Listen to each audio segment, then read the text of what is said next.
जय जगन्नाथ। इस वीडियो से मैं आपको जानकारी देने जा रहा हूँ कि हथेली के रंग से किस तरह से इंसान के भाग्य को पहचाना जा सकता है। समुद्र शास्त्र में बड़ा ही विशद विवेचन है कि यदि किसी का शरीर चिकना है, शरीर की बनावट ऐसी है, तो जातक श्रीमान कहलाता है। अलग अलग अंग की बनावट के आधार पर भी इंसान के गुण दोषों को परखने की कोशिश की गई है। तो आओ हम बात हथेली के रंग से करते हैं। किसी की भी हथेली का रंग देख करके आपको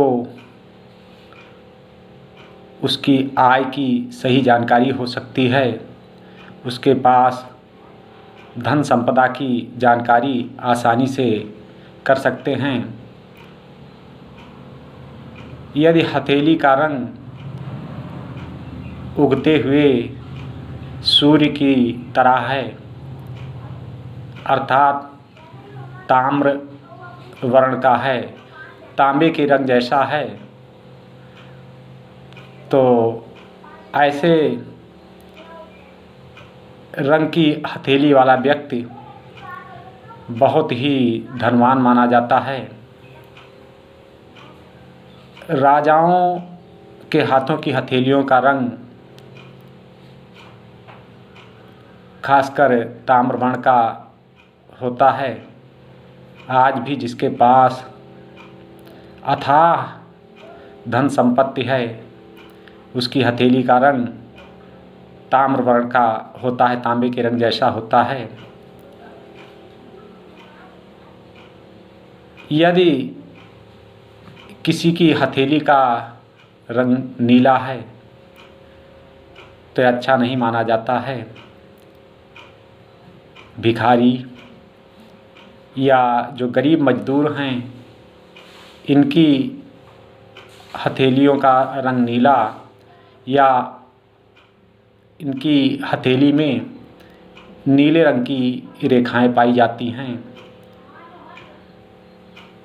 हथेली का चिकना होना, मांसल होना शुभ माना जाता है। तो वहीं पर हथेली का सख्त होना या खुरदरा होना, रूखापन होना गरीबी की निशानी माना जाता है। लेकिन कोई भी अपने कर्म के द्वारा इसे बदल सकता है। यदि कोई भी सत्कर्म करता है तो निश्चित रूप से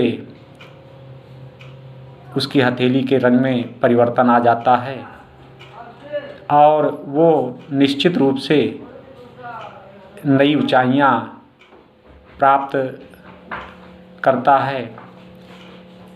क्योंकि धार्मिक ग्रंथों में ऐसा लिखा है कि जब इंसान के सत्कर्म अच्छे हो जाते हैं तो देव उनको प्राप्त कर लेता है, और जब देवताओं के कर्म निम्न हो जाते हैं तो मानव योनि या निम्न योनि प्राप्त करता है।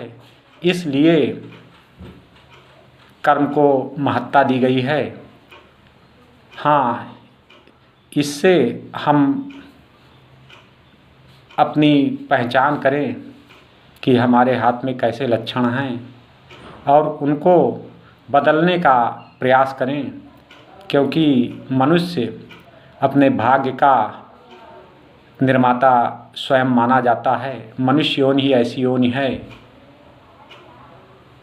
जिसमें हम उच्च से उच्च, या हम कहते हैं उच्चतम ऊंचाई तक पहुंच सकते हैं। और इससे एक ये भी शिक्षा मिलती है कि हम खुद अपनी जानकारी रखें, किसी के आगे अपने हाथों को ना फैलाएं। जय जगन्नाथ।